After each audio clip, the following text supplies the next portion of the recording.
22nd meeting of the River Falls Board of Education. This meeting has been properly notified, and we will begin with the Pledge of Allegiance. I pledge allegiance to the flag of the United States of America and to the republic for which it stands, one nation, under God, indivisible, with liberty and justice for all.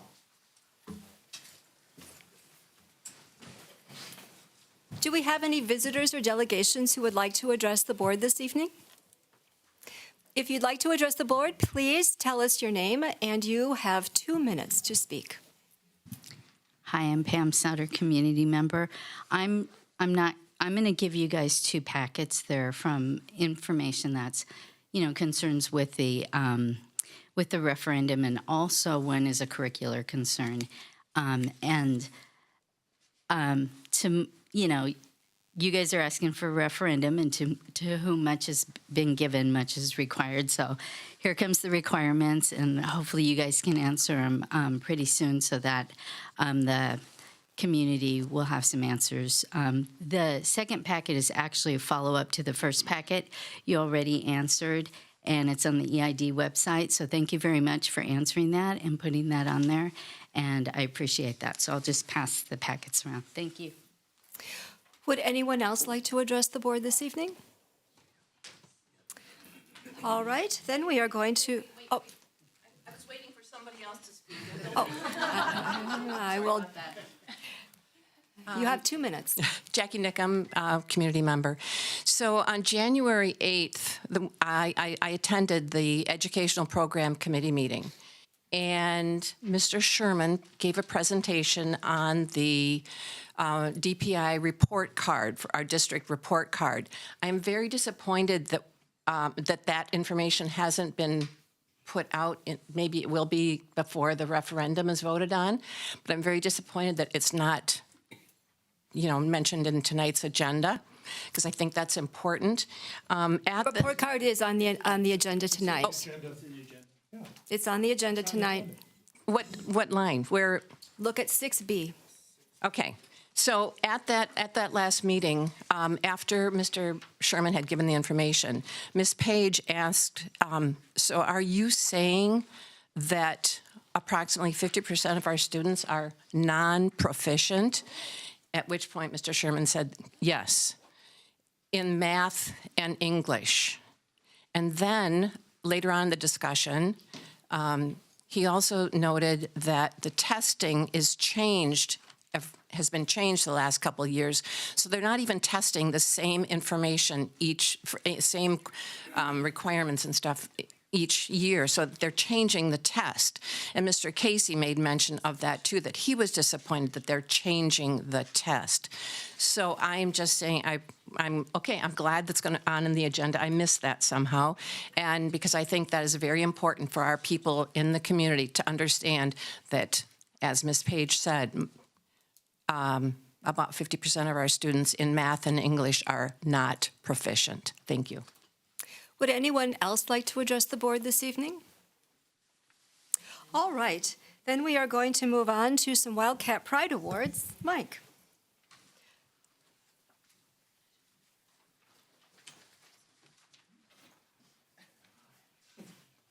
All right. We have some musicians in the house tonight. Can I have maybe the instructors come up and we have some students. You want to introduce yourselves and We do not have any students here tonight, so it's just the 2 of us. Okay. So, yep. Great. So why don't you introduce yourself? Do you want me to microphone? Sure.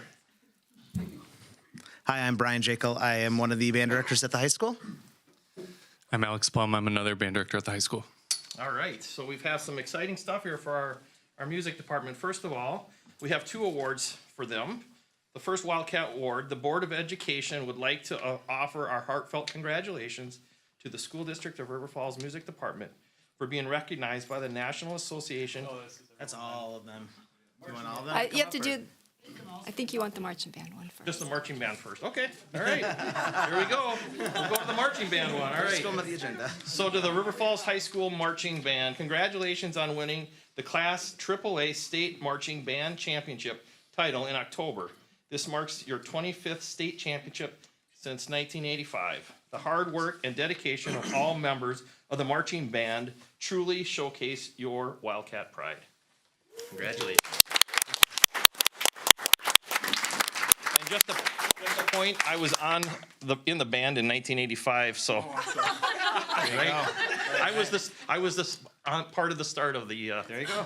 You started it. Right. You started it all. Right. No, well, no. I'm also the worst musician to ever make it through high school band. So congratulations. Thank You you. want to talk a little bit about your experience at Whitewater? Was it? Yeah, we had a great show in Whitewater. We had a season that started throughout the summer, and then the students worked really hard. Our show this year was called Dethroned, and it was a story about a sisters that one was awarded the crown and the other one got jealous and angry and then dethroned the other one and took over the crown. So it was exciting, and just the kids had a lot of fun. Super proud of all of our students. They always work really, really hard, and basically take whatever we give them and try to do their best with it. And then also our community too. We could not do this without your support, and then our parents' support. We have such a wonderful parent group that really supports us and basically does whatever we ask of them, and then tells us, no, we want to do more. And so next year they're going to get more. So, but yeah, it was great. Alex? In addition to the AAA title, our district or our state doesn't qualify bands into a top 10 list, but this year we were the highest ranked marching band out of all 4 classes from AAA or from single to quad A, which was our first time in program history, which we were really excited to find out as well. So a testament to our students, their families, their work ethic, and our community for all the support. We really appreciate it. I have one comment and a question. And my comment is to say, the one thing I know about marching band is nobody sits on the bench. Everybody has to be out there performing together to be able to achieve this. So thank you for enabling them to do that. And the question is, do you have enough space in the trophy cabinet? We just kind of keep taking over more spaces. So, yes. We in the commons at the high school, there are state championship banners, and we filled up our first banner this year, and we actually just took it just came in today, the new banner with the new year on it. So you'll see it at the high school. So only 23 more to go to fill that one up. So Well done. I won't be here. So And I would make a comment too. I coach football at the high school, and you guys are there from morning till night, starting in early August. The amount of work and effort that you and your folks in the band put in is just truly amazing. The hours put in and the attention to detail, and it's just amazing. So congratulations. Thank you very much. If I could add one more too, let's all pile on with our accolades tonight. But this is also one activity that doesn't just involve kids. Brian, you mentioned it. Parents. This is really a thing that. An activity in our school district that involves parents very much. It's very parent-driven, and it's one of those activities that really engages parents in the learning process and all the things they're doing. I know because I lived it for 4 years with you guys. It's a great experience. It's not just that we're winning championships. There's a lot of activities in other schools and across the country where it's all about winning the trophies. And boy, there's an awful lot that these kids learn in terms of discipline and showing up, and in terms of enhancing their music ability. And then just having the pride of representing this school district at a statewide conference, and the engagement of parents and the support of the parents is fantastic. So I just really, some kudos to you guys. That's really a great program, something we can be proud of. Thank you. Yeah, we've really tried to make the program more than just winning. Right, we want to make sure that we're building community, we're building leadership skills and skills that go beyond the music classroom. So thank you for everything.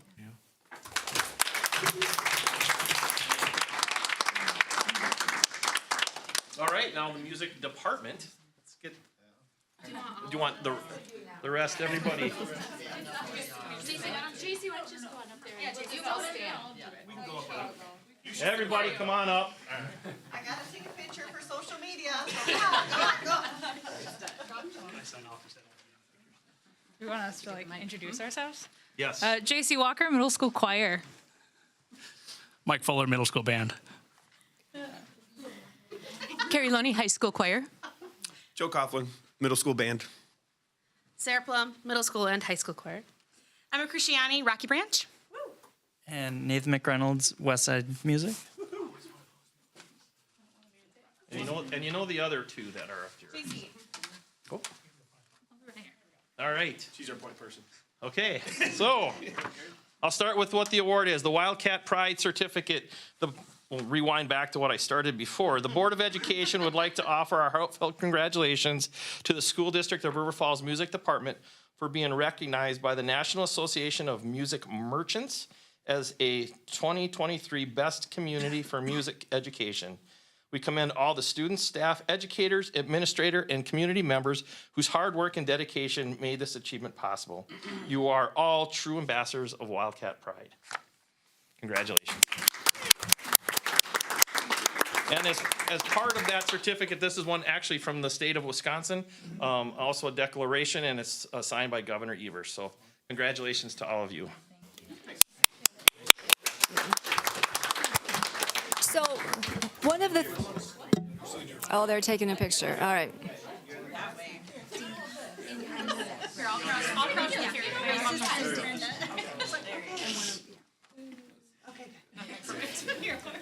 So everybody, one more thing here.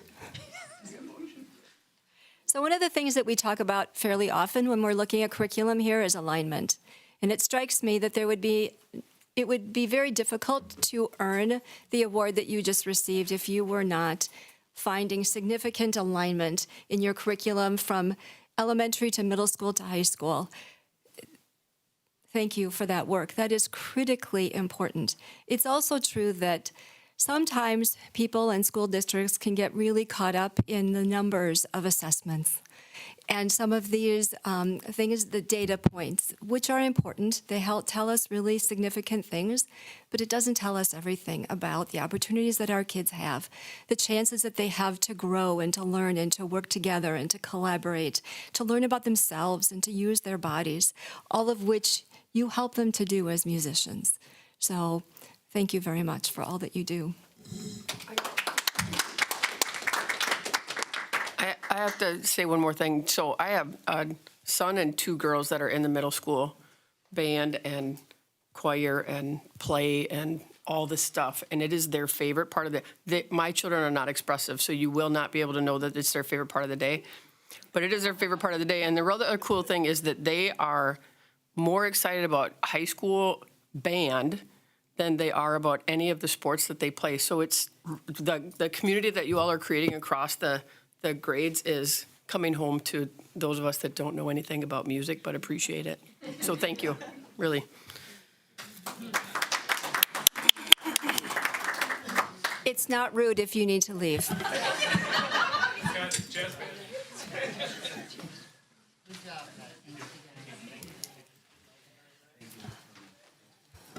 Well, those are the celebrations that say a lot about our district.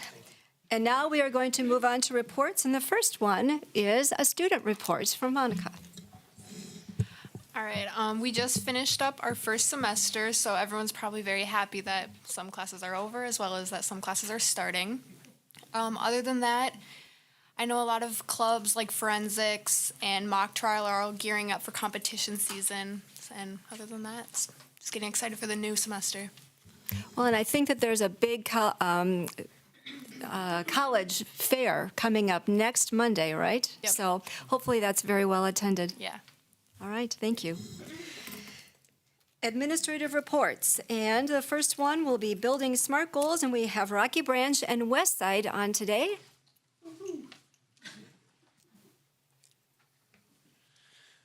All right, we are back. We were here this fall to kind of kick off our goals, so we'll jump in. Oh, I have the clicker. Oh, that would be great. All right, so if you remember, both of our buildings have the same goal with math, as does Greenwood as well, and to decrease the number of students who are at some high risk. We've spent energy at this in our November in-service in the morning, and I thought a really good PD that day, and I think really good feedback from staff too. And then we have coming up at our next in-service day in February, which we're going to bring an ed camp. We're really excited about that, which is basically using our own people to educate our staff, and you can sign up for the sessions you want. So we've polled people, and maybe Ashley will elaborate too, but have polled people to what would you be interested in leading and what would you be interested in learning. And so math will certainly have a big piece in that and trying to meet some of the needs of our staff and work through that. Also, in continuing increasing modeling and EDM, utilizing our coaches and word walls and stems, sentence stems as well. So I think that goal is going very well. I can say in our data digs in December, I can't speak for Rocky, but I think their data was good, and Westside's is trending in the right direction too. A lot of good growth data. It's hard to compare this year's Fast Bridge to last year's because we moved up our window. We tested in early December, and past we did mid-January, but that allowed us to have longer blocks for intervention, or 3 shorter blocks rather than 2 really long ones. So it's just hard to compare year to year, but overall it looks really good and good growth data. Yeah, I'll just add, so we tested earlier, but we kind of kept the same growth benchmarks as we had last year, and most of our grade levels still attained those same growth benchmarks, even though the assessment window was about 4 instructional weeks sooner. So it was good. Our second goal that we had in common was improving staff members' ability to identify and VAB common cultural behaviors. So VAB is validate, affirm, build, and bridge. So the things we've done so far for this goal were that we surveyed staff in the fall, just kind of gathering some baseline data on teacher awareness of cultural behaviors and their personal indication of their comfort level validating those behaviors. And then we've spent time at staff meetings talking about 2 of the behaviors, eye contact and proximity, and trying to build teachers' awareness of what that looks like in the classroom and talk about proactive and reactive strategies when those behaviors occur, cultural differences. So then there will also be a session at the Ed Camp available to learn more about proactive strategies. So intentionally adding some of the, like, for example, there's different instructional strategies where you could have kids like if eye contact is a behavior that you're trying to help build and bridge in your classroom, you can have different strategies where when you're calling on students or having them discuss, that forces them to practice eye contact. So it's a proactive way to get kids learning about our cultural and classroom norms. And then after we go through the 4 behaviors for this year, we'll give them the same survey again and see if they're feeling more comfortable utilizing those strategies. And then this is a Rocky Branch goal that was different than Westside, but we wanted to really focus on strengthening our character education program. So we have had really good feedback on Character Strong. This was our first year using that. So we've been doing at least monthly lessons at each grade level. Some grades have done a little bit more. We have our second assembly coming up, focused on character at the end of this month or early February. Our school counselor gathered some data, and she's had student focus groups. So if kids had indicated in minute meetings that they felt like maybe students aren't always respectful to each other, she used some of our older students to create focus groups and brainstorm what they thought kids could do and staff could do to improve that. And then this year we added character elements into our morning announcements with students, and that's been really, really fun and well received by teachers too. And at Westside, our third goal was to improve recess culture. And so just working multiple of angles to try to just improve behavior at recess and specifically probably respect. So steps taken, just review adjustments to our reteaching. We have 4 reteaching scheduled throughout the year. And in the past, they were all very similar, hey, here's the information, let's use that. And this year, each time has been a little bit different. We've utilized teachers leading one session. We've utilized that strategy. This next time we're going to do buddy groups. And so we'll do like our kindergarten, 3rd graders who are together. We'll do it together that way and kind of lean on the older kids to be a little bit more the teachers, which can be a really empowering thing. So that we've increased our staffing out at recess. We have teacher support, which has kind of been a really important part. Teachers trying to get out there. That is a hard thing to do as they have a lot on their plates, but they're doing their best with that. And then PD for staff, just on that. In fact, our staff meeting on Wednesday is behavior strategies, which will be a really good thing. And then I would say our results are mixed. Some months it's better this year than last, and some months the opposite. But it can be hard. One incident that involves 6 kids can just skew your data enough. But I would say overall it's making a lot of progress. I think we have good systems in place that we're working towards the goal. It'll be interesting what the end of the year numbers look like, but it's been a good thing to invest energy in for sure. Any questions? Yeah. I'm wondering with Act 20 coming in, I don't know when exactly that takes effect, Act 20. But will your goals be shifting because of that new law? Yes and no. So these goals, we tried to make them outside of like just required things that we're going to have to be doing. So Nate's worked with our staff a lot on goals specific to like timelines and making sure that we're all following Act 20.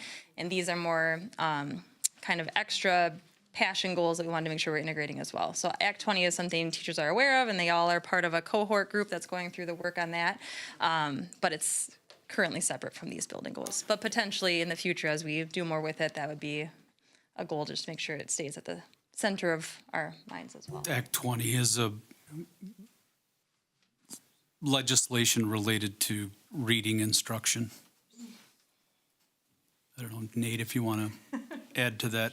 Yeah, Act 20 is legislation related to early literacy instruction, so it really focuses on kindergarten through third grade.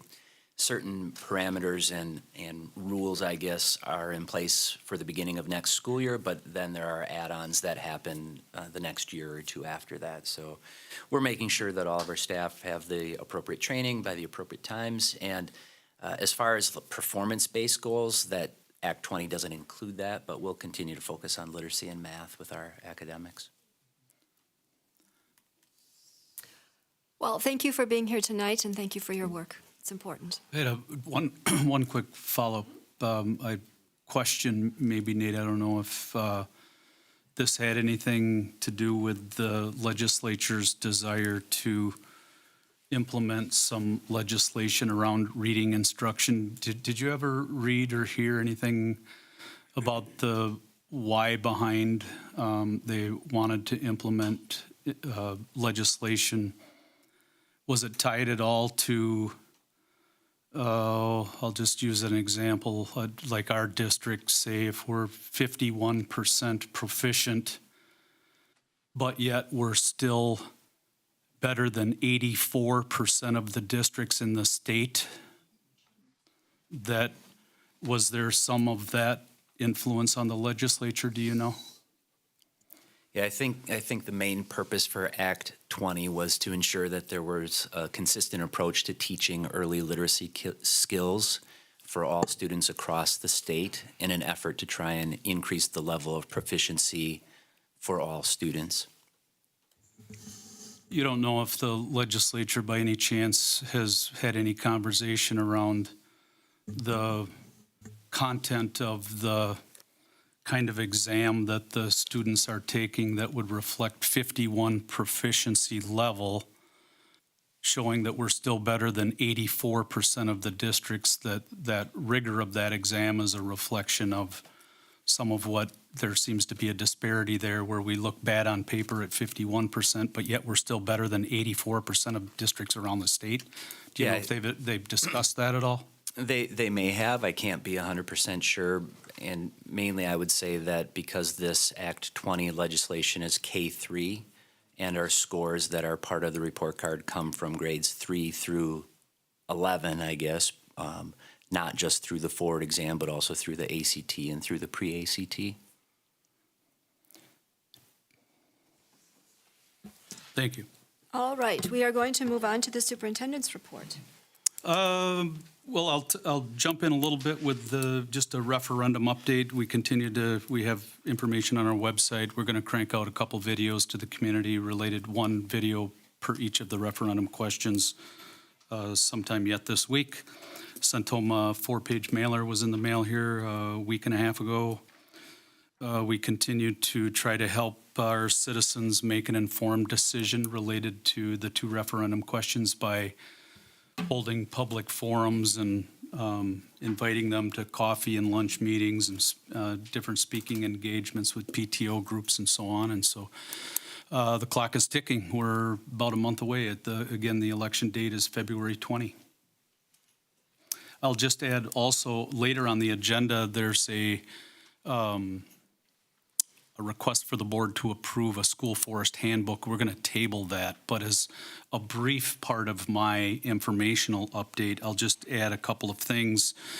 And I look forward to giving a more comprehensive, informational kind of an update to the board down the road. But I think it's appropriate to mention, again, although we're going to table the handbook, frankly, just because it needs a little bit more work. It's not ready for prime time quite yet.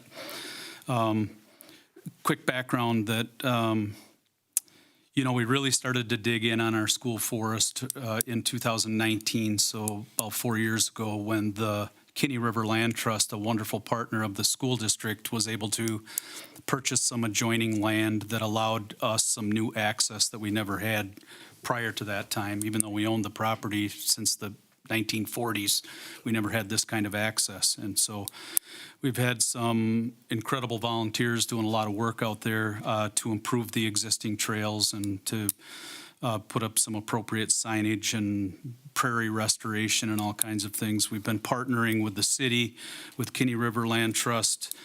We've worked with U.S. Fish and Wildlife, Pierce County Land Conservation, LEAF acronym, UW Stevens Point Environmental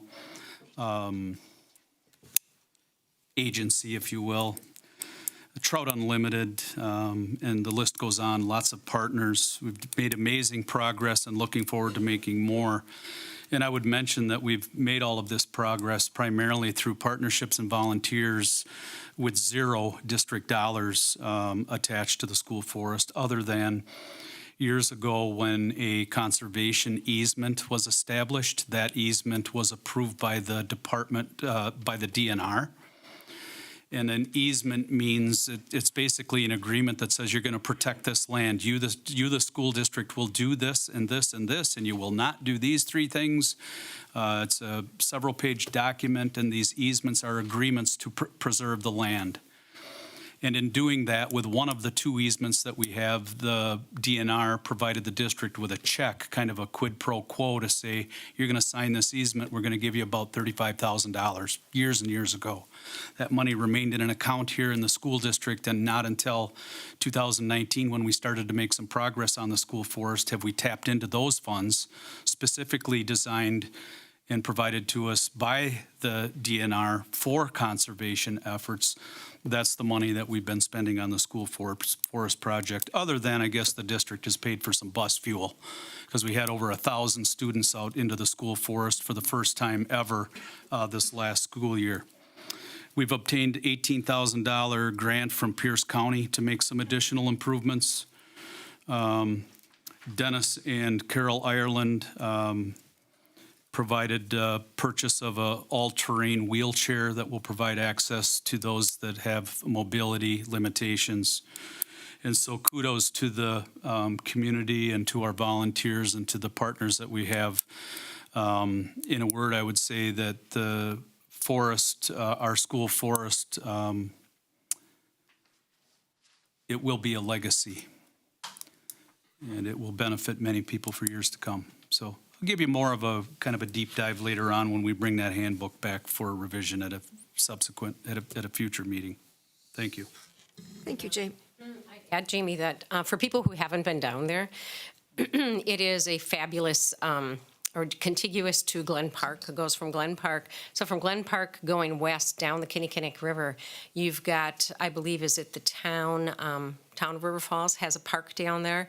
And then the Kinnickinnick River Land Trust has property, and then the school forest has property. So it creates almost a green belt right on that side of town that will never be developed. It will always be wilderness, which is pretty awesome.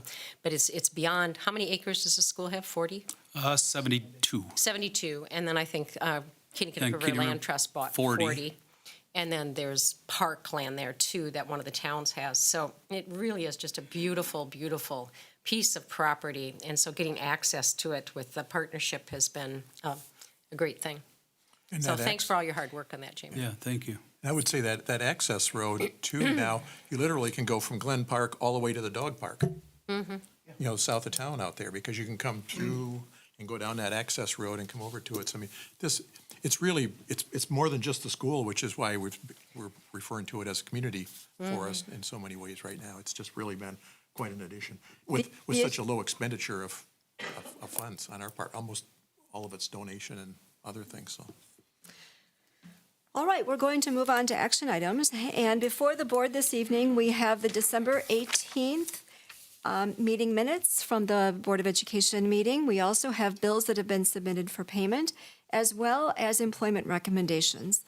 So at this point, is there a motion to approve minutes, bills, and employment as presented in the board book? So moved. Thank you, Mike. Is there a second? Second. Thank you, Allison. Questions or comments? All those in favor? Aye. Opposed? The motion is carried. All right, we're going to move on. Alan, could you please give us an update on the Educational Program Committee, and then we will turn to Nate for a summary of the report card. Yeah, thanks, Stacy. So last Monday night, we had a really good meeting. There was a lot of business covered, and we had a pretty long and protracted conversation about the district report card. We'll review some of that again tonight. But let me take these action items first. First off, we approved and committed to come to the full board the agreement that we're required to have for the girls hockey co-op. So each year, every 2 years, this comes up for renewal. It's the one sport that we have in our high school that actually involves other schools. And when it comes to hockey, this is real common in Wisconsin. Unlike Minnesota, where that state's kind of hockey crazy, hockey's a little newer to Wisconsin, so there's lots of school teams that do these through co-ops. It's actually an extremely successful team, our co-op girls hockey team. And it's also one of the lower cost sports for us to run because of the way we work with other districts. So anyway, it's in your packet, the letter. As we talked about it, David Crail, the activities director, was here and answered a lot of our questions. We do this every year. And I would move that we approve the girls hockey co-op agreement for the next 2 years as presented. Is there a second? Second. Thank you, Bob. Questions or comments? All those in favor? Aye. Opposed? The motion is carried.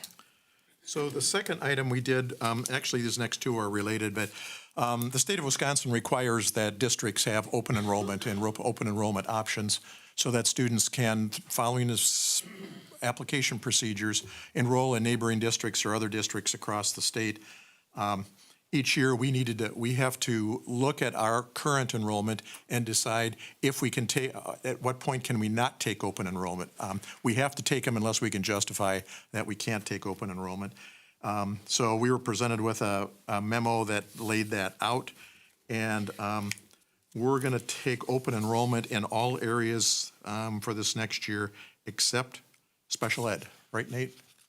Yes, and all areas would be unlimited, except for special ed, which would be closed, and the red. And would have 15 seats. which is a cap. Right. And these students, when they come and go from the district, bring revenue with them. So, but we are a net gainer on open enrollment. We get more families who want to send their kids to River Falls than outgoing in general, and I think especially with neighboring districts, this is true.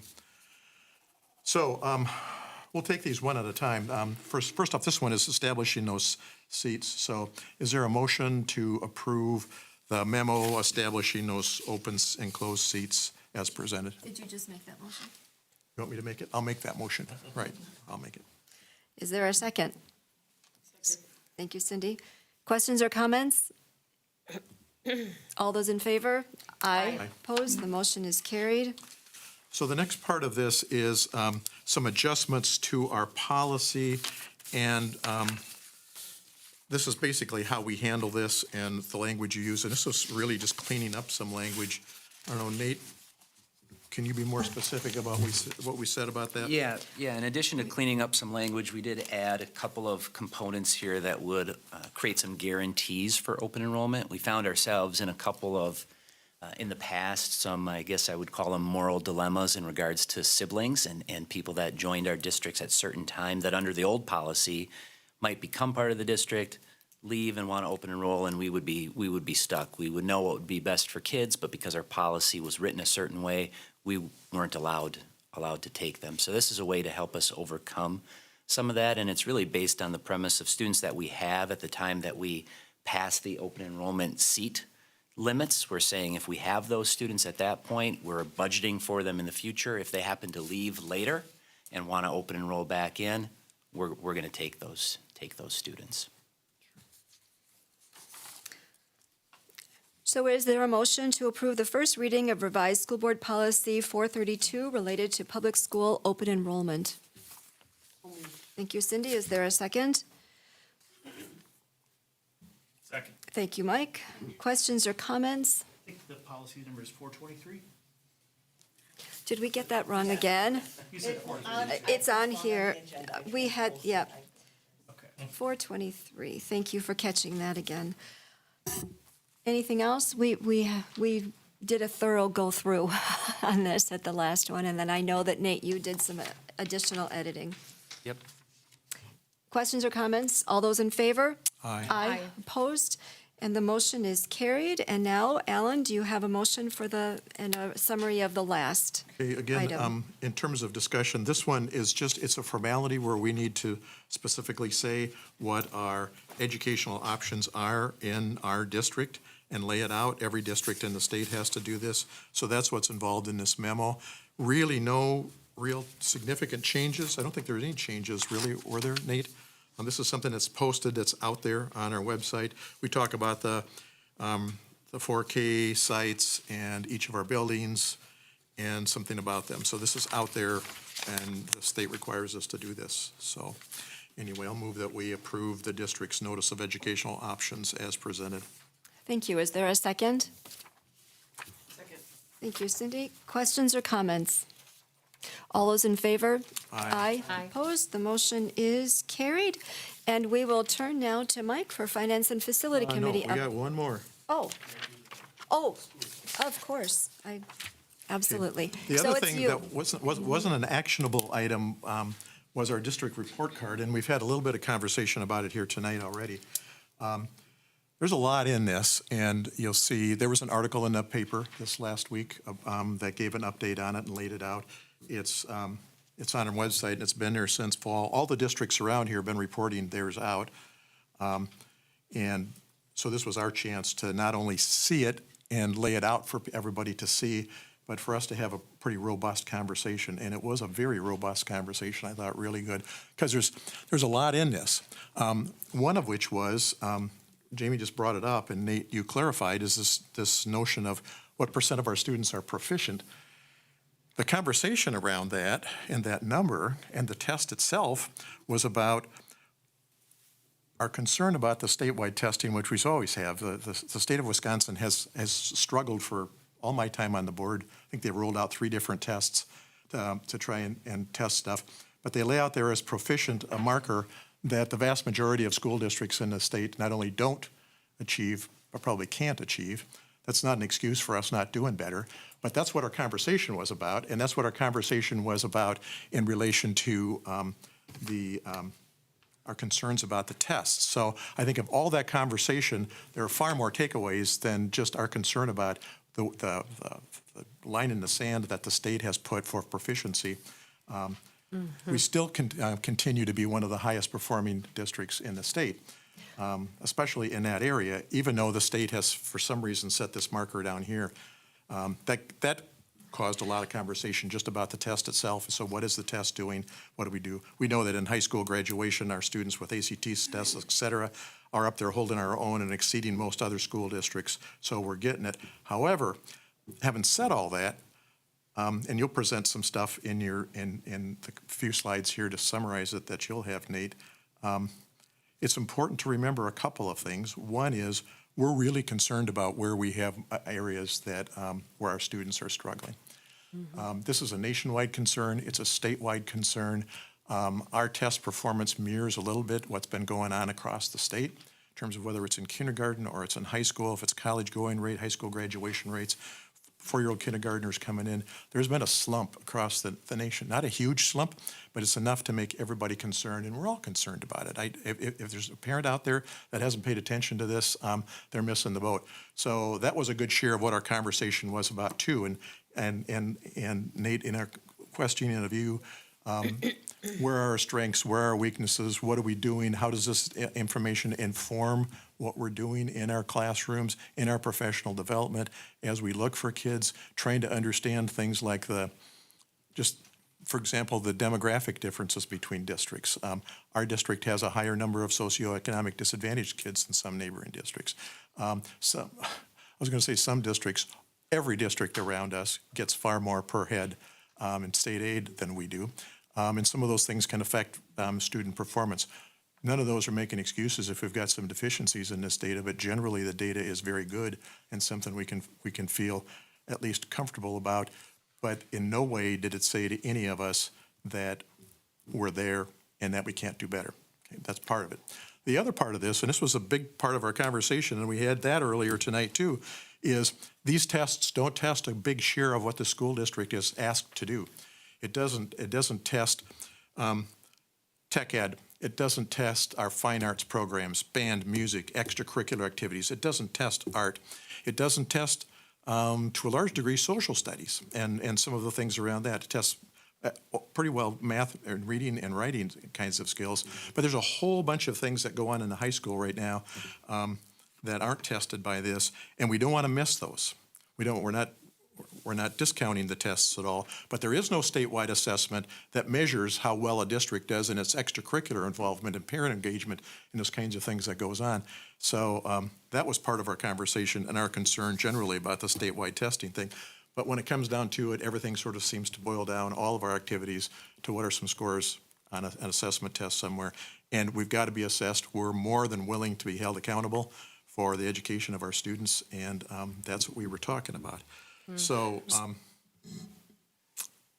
having said that, I'm just looking if I had any other notes of stuff I wanted to bring up. So how about if we have Nate give the presentation and present some data, and then if we have anything else that you want to say? Yeah, this will be a much shorter recap on our school report card than what was given on the ed program meeting, but I think I can do it justice here in much less time than what we took before. So the state report card comes out one time a year, and it's based on different tests at different levels. It's based on the Wisconsin Forward exam that students in grades 3 through 8 and 10 take. It's based on the pre-ACT, which 9th and 10th graders take, and on the ACT. One thing to keep in mind about those tests, and there's value in them, and we study the data hard, and we try to improve our scores, but it's important to keep in mind that those tests happen at one moment in time during the school year for all of our students. So the ELA portion might be divided into 3 separate parts. They could be 30 minutes each. So the score that a school gets in terms of its level of proficiency can really be boiled down to that one test, those 3 parts over the course of an hour. It's really hard to look at a student and say they are or they aren't proficient based on that one moment. But that's the metric that the state has, so we give it value and attention, not unlike the ACT, which is a one-dayer. You know, a kid shows up and has a really good day and they're feeling right. Their score could be a couple points higher than it might have been otherwise. So we take it with a grain of salt, but because it's something that we do on an annual basis, we try to pay attention to trends and themes that evolve and try and address those when they come. So some highlights from our report card are seen on the screen right now. So we had the second highest report card in the Big Rivers Conference. That's Hudson, Eau Claire North, the Eau Claire District, Chippewa, Superior, Rice Lake, New Richmond, Menominee, and ourselves. And should be noted that every school, minus 2, let me take that back. There were only 2 schools of those that had increases in scores over the last 3 school years post-COVID. 1 district stayed the same, the rest had some decline. Largely, our scores had been consistent over the last 10 school years, short of the last 3 years where we tapered off a little bit. So that, I think, is important. Even so, we are 11th highest in our CISA, which covers CISA 11, Western Wisconsin. Top 33% of the state in the overall accountability score, but also in the top 16% of the state, better than 84% of all of the districts in terms of our achievement, which might seem odd when you talk about the level of proficiency that we have, but I think that speaks to the rigor of the test. So for a school that is not where we want to be with the level of proficiency, we're not comfortable with that, that still translates to a high achievement score for us in this particular district. I added some context because I think numbers as a standalone are just numbers. It's hard to rate whether they're good, bad, or otherwise unless you can have some comparison. whether it's over time compared to the previous years or previous districts. And you can see that our proficiency both in ELA and math is greater than 10% higher than the other schools in the state of Wisconsin. So those are a couple of highlights to keep in mind. It's not working in my hand. Wait, hold on. Let's try it now.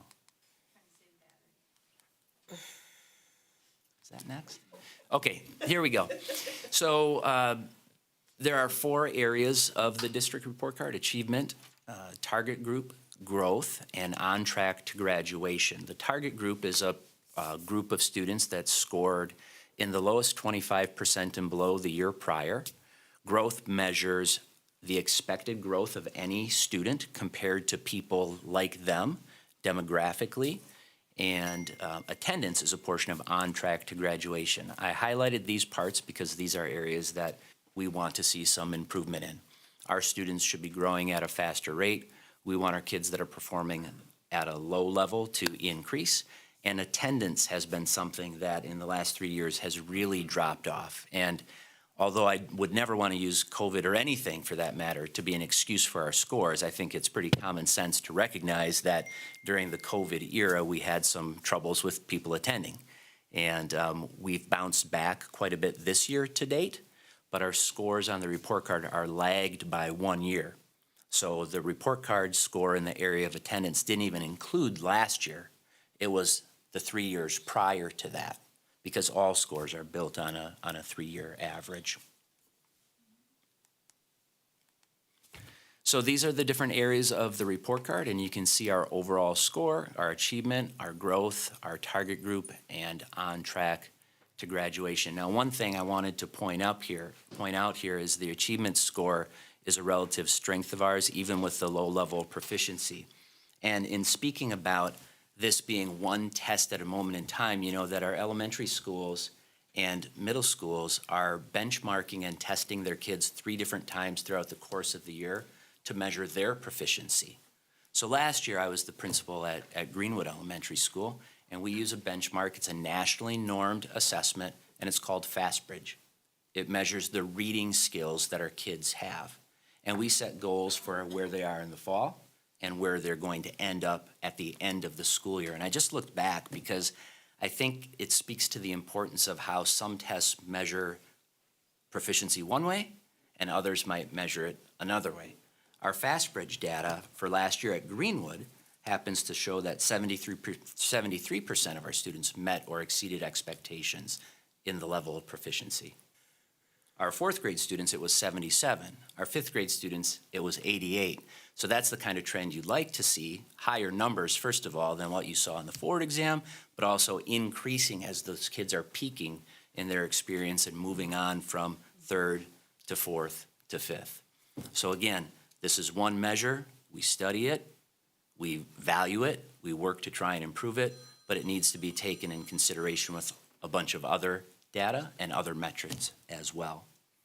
So that's something I wanted to share with you. I also spoke about how our scores have declined post-COVID. I think another important data point is to look at how these scores come together. So as you can see on the screen right now, the way that our River Falls School District's report card is weighted and scored is not the same as all other districts. The target group gets 25% of the weight. On track to graduation also gets 25%. That's the same for all districts in the state of Wisconsin if they have those groups. There are some districts that don't even have a target group. Some of our neighbors in our CISA who've outscored us don't have that as a portion of their report card score. Furthermore, the weight that's placed on achievement and growth is dependent upon the number of economically disadvantaged students that you have in your district. So the higher the number, the higher the percentage is for growth.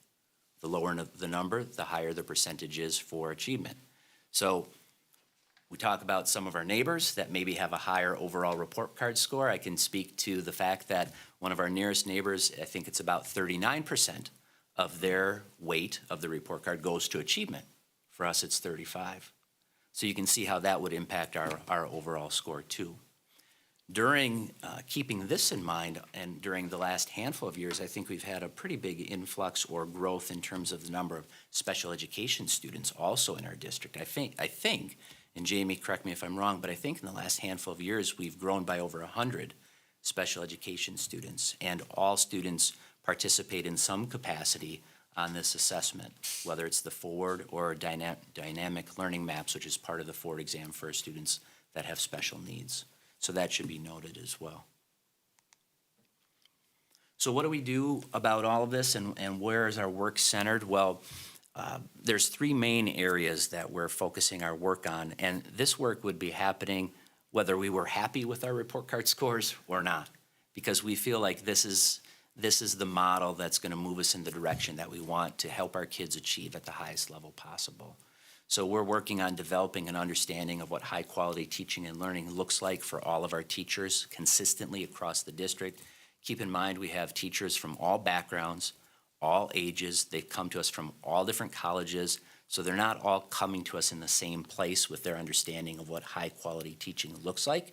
So we're trying to normalize that so all students can get the same experience. We're focusing on teacher collaboration, the opportunity for teachers to learn from others who are living in the same experiences that they are, and that experience needs to be authentic. Getting together and talking generally about teaching is good, but it's not good enough. We need to be looking at data and breaking down how our kids are performing, and then specifically as educators, using their performance as feedback to help us make adjustments to how we're teaching them so we can best meet their needs. And the last part is the guaranteed and viable curriculum, and I hated to put that up there because it's kind of one of those educational terms that gets thrown around, but it is really, really important. There are educational researchers out there who suggest that the two most important things for students to be successful are the quality of the teacher and having a guaranteed and viable curriculum. Two of those three are on our board. Having a guaranteed and viable curriculum means that, Bob, if you and I are third grade teachers, but we're at separate schools, that we're teaching the same things, not necessarily in the same way, but that our objectives are the same so that our students can be given the same experience. And that's really important too in a school where we do have some transients between schools at times, not a lot, but we want a third grader to be able to move over and be able to slide right in and keep moving along at the same rate with the same opportunities that everybody has. So that's a brief overview of what's going on. Now, people have already mentioned tonight, the report card is important, but it doesn't measure everything. And tonight we had a great example with our marching band. The fact that we've had 25 state championships in marching band, that doesn't find its way to the report card. The best community in music education, that doesn't find its way. The FFA program that we have, the nationally recognized character education program that we offer, the fact that we have kids who can join mock trial and go to study and compete at Harvard, like the Harvard, that doesn't show up on a report card. So there's lots of different ways to measure success. The report card is just one of those ways. Our high participation in dual enrollment programs, for example, too. Great example. I'm just struck again as you put up these charts, the pie chart up there. Part of our protracted conversation as board members, we're trying to get our hands around too the complexity of that test. So it's not just like the ACT, you take one test and it's there. As they develop these scores, different school districts have different portions of the pie that count into it. And that's a lot of what we were questioning about. So are we at a disadvantage in taking this test just because of the way the test is run, or how does it affect us? So there's a lot there. I would say, too, for anybody who wants more information on this, it's available on the website. And Nate, you're available to have conversations with anybody who's got questions about this? Yeah, right? I'd like to mention a couple of things. So our report cards have been on the website for a couple of months. Yeah. And we're getting to this now mainly because of a logjam of agenda items that we've had through ed programming. So that's the only reason. But they've been out there. They're still there. We're also working on putting together a local report card that shows some of those other metrics of success that don't show up on this report card. And we'd just like the community to be able to see those so that they can get a holistic perspective on what's happening. It was mentioned earlier, too, about how the test changes. And again, It's difficult to mention these things because it's really easy for people who are listening to say, well, you're making excuses. But I think understanding is important. During the last 10 years, we've had 3 separate tests that have been used for the school report card. The WKCE, which was the Wisconsin Knowledge and Concepts Exam, the Badger, and the Forward. The standards have changed in terms of the amount of rigor during that time. And then the standards, the Wisconsin state standards that they measure on this test are not the same each year. So it was maybe about a month ago that the state came out with a blueprint, and they do this every year. And they say, there's probably going to be about 10 questions on these standards on the test. There's probably going to be 10 questions on these standards on the test, and so on and so forth. Well, next year they'll do the same thing, but they won't necessarily be the same standards. So you have to be careful about playing this chase game. We really invest heavily. Oh, they were on the test last year. We put all our eggs in that basket, and we show up the next year, and guess what? They may or may not be on the assessment. So when we're deciding what our priorities are, assessment is part of it, but it can't be all of Our it. priorities are our students learning, Correct. not the numbers that we have on this test. Can you go back to that pie graph? Just checking my memory and my understanding. On the piece that we talked about at Ed Program, from memory, I want to say that it was that achievement piece of this entire pie. It's the achievement piece where that's where we recognize the need to do better than that 51 proficient number, right? Correct. And it's in that range that the rigor of the test is so challenging that even at 51%, so when someone hears that, they're concerned by it, but at the same time, to hear the rest of the story, that even at that 51%, a reflection of the rigor of the test is that we're still better than 84% of the districts in that same achievement level on that pie. That's right. Okay, I wanted to check my understanding on that. I thought that I understood that correctly. Thank you. So I think, one of the things that we mentioned is the concern to understand the test. I would say that even beyond understanding the test, what's critically important is to know how to interpret the results. That's probably more important than understanding the test, because I don't think that it's immediately obvious to know how to do this, because things cannot necessarily be compared in the way that we might think that they should be. So it's understanding how to interpret the data of this test and how it is going to then encourage us as we're growing and supporting our students. So is there anything else on this? And then we're going to move on. Allison? Yeah, I would just add that that it does make sense for the state to focus on reading and math, I think. I mean, it's like we do all these fabulous things for kids, and other districts do maybe different fabulous things with students, but math and reading are really, really core competencies, right? So we wouldn't disagree with that. We would support it. We're doing everything we can to have our kids grow up and be able to do math well and to read well. The data out there in Wisconsin and across the nation through COVID, everybody took a dip. 8th graders, it looks like, took more of a dip than the 4th graders. The scores dipped a little bit more. I'm not talking about ours, but statewide, nationwide. And the 8th graders took a little bit of a dip. My question is, are we seeing any districts that are really getting kids back to pre-COVID and going forward well? Are there any silver bullets out there, or any things that we should be looking at doing with the students? I know the federal government saw this coming, and they infused tons of money into school districts, but in the state of Wisconsin, that money then kind of took the place of our normal increase, right? So we didn't add extra things to get kids back up to speed because we didn't have the funds to do it, which was the intent of the federal government with that money. But are there districts that are having success bringing kids back up to pre-COVID levels? Well, I think there's 424 districts in the state of Wisconsin, and I haven't quite got around to studying all of those districts just yet. Yeah. That was intended to be Yeah. a joke. But I have looked at I have looked at some comparable districts, and there are places out there that have declined more so than we have, and others that haven't quite as much. But I can't say with great certainty that there are. I'm sure that there are some that have avoided some of the hangover from COVID on their test scores. Right. I mean, I love what we're doing at the elementary level where we are testing for competency and we're catching kids. We're catching kids who aren't getting it early and then applying other educational strategies to get those kids where they need to be. So I would think the way we teach in the elementary school would be helping us get, bounce back from this. But it is a big problem. It's a big problem, and I think what the state's doing is wise in making sure that our eye doesn't get off that ball of reading and math, and making sure we're doing an ace job in those core competencies.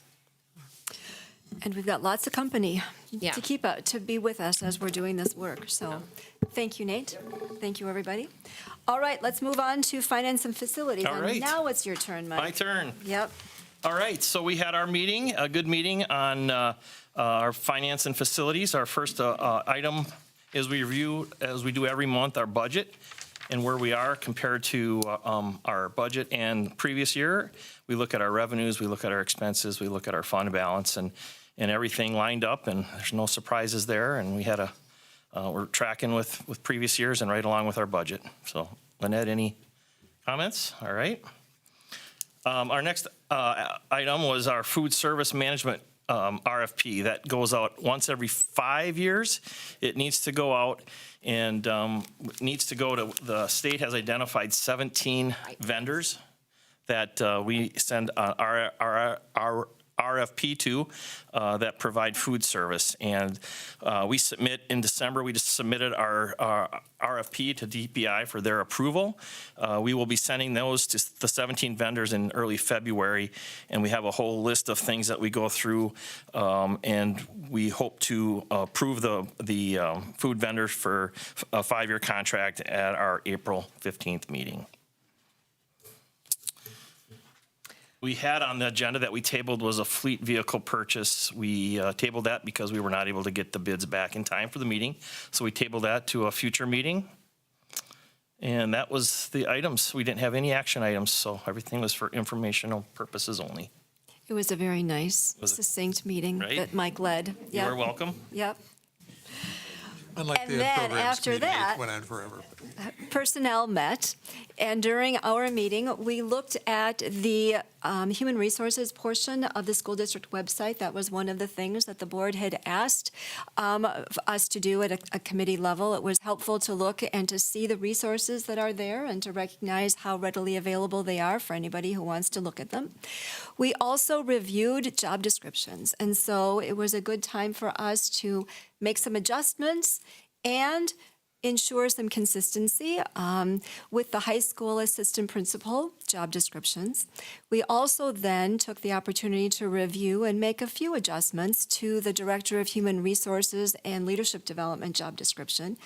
We talked about the timeline for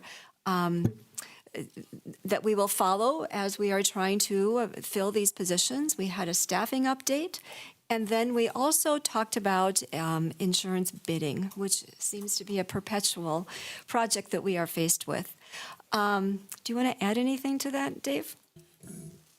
I would just add the insurance bidding process is something that we go through every 2 years. And specifically, the bidding process will look at our employee health and dental insurance benefits.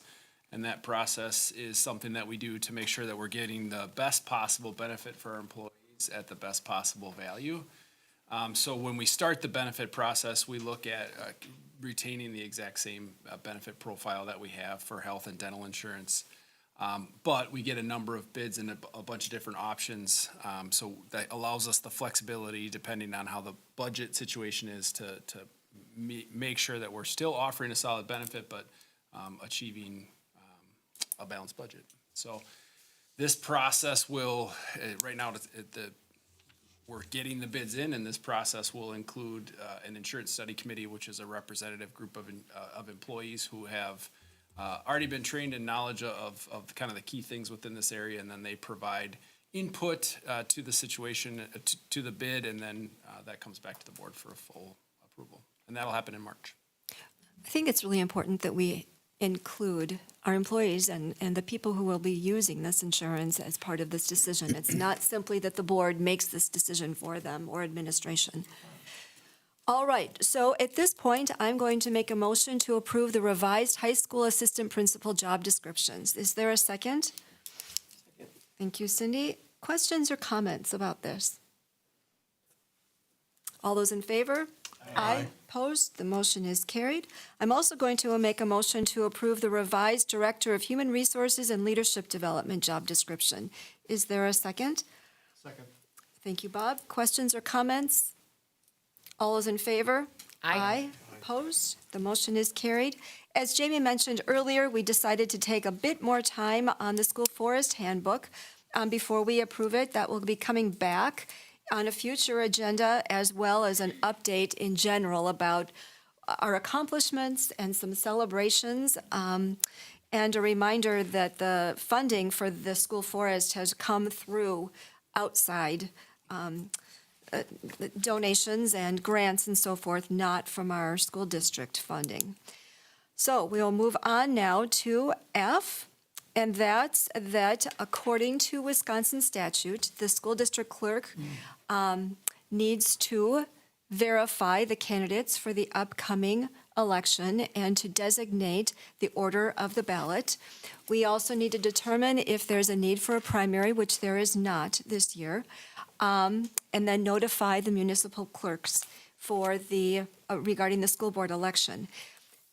The board designates Amanda Taylor as the deputy clerk to help us with some of these actions. And then since our existing clerk is on the ballot this year, I was the one who drew the names. And if you look on page 65, you will see a listing of the names and then the order that they will appear on the ballot. They are there for everybody to be able to see. And Ellen Techtenhagen is in the first spot. Then we have Crystal Dubois, David, or Bo Herstein, and Monica Lavold. So we're pleased that they're willing to serve the community. So at this point, I would like to make a motion to acknowledge for the record the actions taken regarding the 2024 spring school board election. Is there a second, please? Second. Thank you, Bob. Questions or comments? All those in favor? Aye. Opposed? The motion is carried. Do we have any for future items for upcoming board meetings? School forest, yep. We've already got that one down. Thank you for reminding us. Anything else? My guess is there'll be a few other things that make their way to this. So we will schedule our upcoming meetings. The Educational Program Committee will meet Monday, February 5th at 6 o'clock. Please notice the different location. We are going to be meeting at the Montessori Elementary School, and it will include a tour. The Finance and Facilities Committee will meet Monday, February 12th at 6 o'clock, followed by the Personnel Committee that will meet Monday, February 12th at 7 o'clock, or whenever Finance and Facilities has completed their meeting. The next regular board meeting will be Monday, February 19th at 6 o'clock. Those 3 meetings will take place here in the district office, and with that, the meeting is adjourned. Thank you, everyone. Thank you.